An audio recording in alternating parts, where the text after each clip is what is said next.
Welcome in, Ravens flock, to the last pre-game preview of the 2023 regular season. I'm Jordan with Ravens Flash Report, and it's finally time for the Ravens to put the Steelers back in their place. I'll be upfront with you all. I may be a little more spicy in this game preview than the others, and that's because this particular Steelers team has earned much less respect from me than most others in the past, save for a few particular individuals. While there may not be a lot on the line for the Baltimore Ravens in this matchup, there's certainly an element of pride, considering that this is the best rivalry in football. The Ravens may be the number one seed in the AFC. They may have won the division, and they may have a first-round bye through the wildcard weekend. But if you think anyone inside the Ravens organization doesn't care about beating the Steelers, along with the possibility of getting swept by such a lesser opponent, even when records are inconsequential, you must be new here. It's not just some meaningless Week 18 game. It's a revenge game on Steelers Week, where the Ravens get to play for the chance to knock the Steelers out of playoff contention just for the fun of it. Let's get to it. They're going to get a Super Bowl out of me.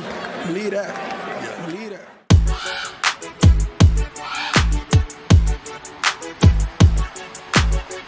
I'm a Raven. It's on. All year. Every year.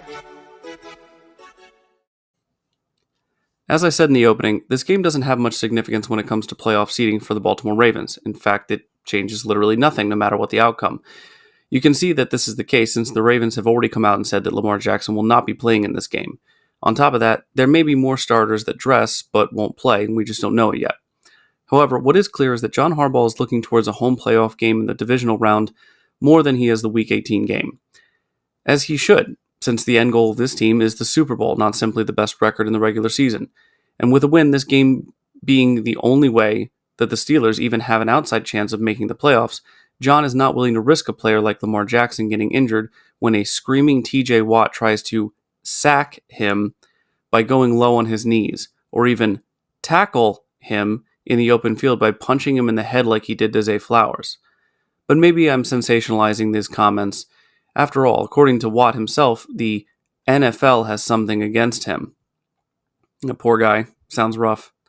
Anyway, let's get into breaking down these teams, because while the Ravens did lose to the Steelers in their first matchup in Pittsburgh earlier this season, this is a different Pittsburgh Steelers team that the Baltimore Ravens will be hosting on Saturday at 4:30 p.m. One of the major changes is that this offense will be led by quarterback Mason Rudolph, who has played well over the last two games he's started. Now, the reasons for Rudolph playing so well over the last 2 weeks could be due to the firing of Matt Canada, Cincinnati and Seattle falling apart, or maybe because George Pickens finally decided to stop whining and pointing fingers at everyone and just play some football. But before we get into the receivers on this team, let's go to the two running backs that may present a bit of a problem for this Ravens defense in the game. Now, Najee was limited on Tuesday this week.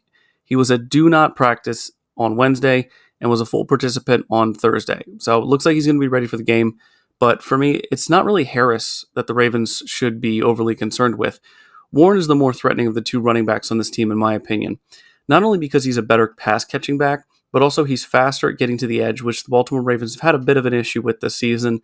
And with the possibility of Kyle Hamilton not playing, and hopefully he doesn't for his own good, he may be the best player dealing with running back screens, and Warren's ability could certainly pose an issue for this defense.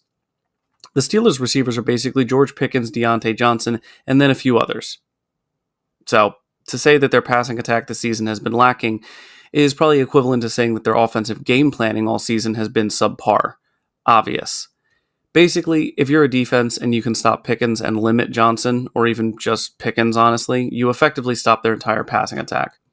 Over the last two games in their wins against Cincinnati and Seattle, the offense was playing better than it had throughout most of the season. Now, as I said, with Pickens, you can see based on his production that he's not only the number one option, but also the only option for the passing attack to succeed. Now, while I did mention that Harris was not necessarily my main concern for a running back standpoint, he certainly produced yards-wise over the past two games, but I wouldn't say it was done efficiently. Let's move on to the Steelers' defense, and mainly I'm only going to be talking about the leaders on defense and or those that I feel could have the most impact or be the most disruptive to the Ravens' offense. Obviously, yes, there is TJ Watt, who has 17 sacks. He also has 4 forced fumbles, 3 fumble recoveries, yada, yada, yada. You can go in with a bunch of other stats. However, the other important stat is a bunch of QB hits. And while I can't say for sure that a player such as TJ Watt specifically is why Harbaugh kept Lamar out of this game, given how Watt plays, it would certainly be enough of a reason for me. Beyond Watt, you have the other outside linebacker, Alex Highsmith, who is also having a very productive season, both from a playmaking standpoint and a stats perspective. Minka Fitzpatrick's dealing with a knee injury and was limited in practice on both Wednesday and Thursday, but I believe the importance of this game will mean that if he's able to play, he'll be suiting up. Also in the secondary, you have the contrast of the veteran, and I mean veteran, Patrick Peterson and the rookie Joey Porter Jr., both of which will have a slightly easier time against the Ravens as Odell has already been ruled out. Last one I'm going to highlight here is the defensive tackles, Larry Ogunjobi and Cam Hayward, who are both great at stopping the run as well as providing interior pressure on the quarterback. Over the most recent two games, the Pittsburgh defense definitely had their way with the Bengals as well as the Seahawks. And while the numbers may be more impressive against the Bengals, where they were overwhelmingly the better team, the Seahawks put up a bit more of a fight, and the Steelers were just running the ball too well, though, in that game, and they weren't able to make a comeback. So now let's move into the Ravens offense, and this is going to be a bit different than normal given the fact that we don't exactly know who's going to be playing for the Ravens offense. Now, we do know who is officially out. That list includes Lamar, Odell Beckham, and Kevin Zeitler. But it is important to note that Zay Flowers is also listed as doubtful. Since I'm recording this before we know who's officially going to be playing, as far as questionable, doubtful, all that, I'll be continuing with the assumption that except for everybody else listed, we will have most of our starters out there. So let's take a look at some of the key contributors that we do think we'll see on Saturday. Starting with Gus Edwards and Justice Hill, who have been productive over the last couple of weeks. Hill in particular over the past two games has been on an absolute tear compared to his normal production, clearly taking full advantage of the opportunities he's seen since Keaton Mitchell's injury.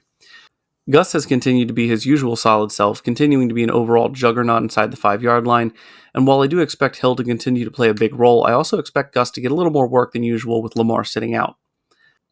While he is listed as doubtful, I'm going to work under the assumption that Zay Flowers will not play. So, we're going to assume that the next three receiving options and the top three receiving options for Tyler Huntley in this offense are going to be Nelson Aguilar, Rashad Bateman, and of course Isaiah Likely. I still sometimes think about how absurd it is that with the way Likely is playing and the reliability that Nelson and Rashad give you, they are far better than what we had at the end of last year. The injury report also listed several of the defensive starters for the Ravens who are going to be sitting out for the upcoming game, including Marlon Humphrey, Malik Harrison, and Darryl Worley. Also listed as questionable is Ronald Darby, Kyle Hamilton, Brandon Stevens, Arthur Millette, and Ardarius Washington. So basically the entire secondary. Now, if it were me, Kyle Hamilton and Brandon Stevens would sit. If the others here can play and play as well as they did against Miami last week, I'm not nearly as worried about that group going against the group of receivers that we see this week. Not to mention we still have two Pro Bowl linebackers in Smith and Queen as well, and we've got one of the best pass rush groups with the most sacks in the NFL. Lastly, for players we need to take a look at, we have to mention Tyler Huntley. So for Huntley, this isn't a meaningless game where he can simply fill in for Lamar to make sure that Lamar stays healthy for the postseason. Huntley's going to be a free agent at the end of the season, and so this is perhaps his last opportunity to show off his stuff for prospective teams looking for a QB in the offseason. While there have been some rough games for Huntley, especially when filling in for Lamar in 2021, where he lost all 5 games as the Ravens' main quarterback, he also had some great moments as well, like last year's playoff loss to the Bengals, where he outplayed Joe Burrow and was one not over-the-top dive away from advancing the Ravens to the divisional round. But let's get to the final portion of the preview where I give you my keys to victory for both teams. We'll start, as usual, with our opponents. Number 1 for the Steelers, they need to see how the Ravens' secondary holds up with so many question marks. And even the guys that are playing, they're banged up. Number 2, with Zeitler out and Ronnie probably on a very low snap count, and the Steelers' defensive line needs to try and get after Huntley as much as possible. Number 3, like I said earlier, Warren is going to be the Steelers' best way to get this win. Last game, they used Harris to wear us down and then gashed us with Warren to finish us off. And number 4, finally, Huntley is good and may be able to compete somewhere for a starting job next year. But if the Steelers want to have any chance of making the playoffs, they absolutely need to get to him. Otherwise, he'll sit back there and play game manager, and that'll be enough for this Ravens offense. Now for the Ravens' keys to victory. 1, use the run game all game long. You have to let this offensive line and Gus attack this Pittsburgh defense right up the middle over and over and over again. Number 2, Christmas is over, so no more Rudolph. Pardon the pun. But pressure, pressure, pressure. If we don't get our full complement in the secondary, we need to get him down and keep the pressure off of that secondary. Number 3, Bateman and Aguilar were basically made for Huntley. So my one issue, well, not my one, but one of my main issues with Huntley is that he doesn't take deep shots. So the middle of the field on intermediate routes, those are kind of his bread and butter, which is great because that's mostly where Bateman and Aguilar have found most of their success this season, especially Bateman. Number 4, last one, Ravens defense will most likely have to be the champions in this game. So I know it sounds like I'm trying to beat on Huntley, but I'm not. I really do believe in him. And if he hangs 40 on Pittsburgh, I'll gladly eat humble pie for breakfast, lunch, and dinner. But last year with Huntley under center, the Ravens offense averaged 13.6 points per game. And before anybody runs into the comments saying anything about, yes, I know there was a different offense. It was Greg Roman. It was different personnel, different concepts. It was elementary, as Steve Smith Sr. says. So, yes, I get it. But the point is that every time this season when the offense this season has stalled, it was the defense that had to hold the line, and very well may come down to that again on Saturday. Finally, we come to the final score prediction of the regular season, and just like many content creators and experts alike, I don't think I've gotten any of these spot on yet, but hey, it's all for fun, right?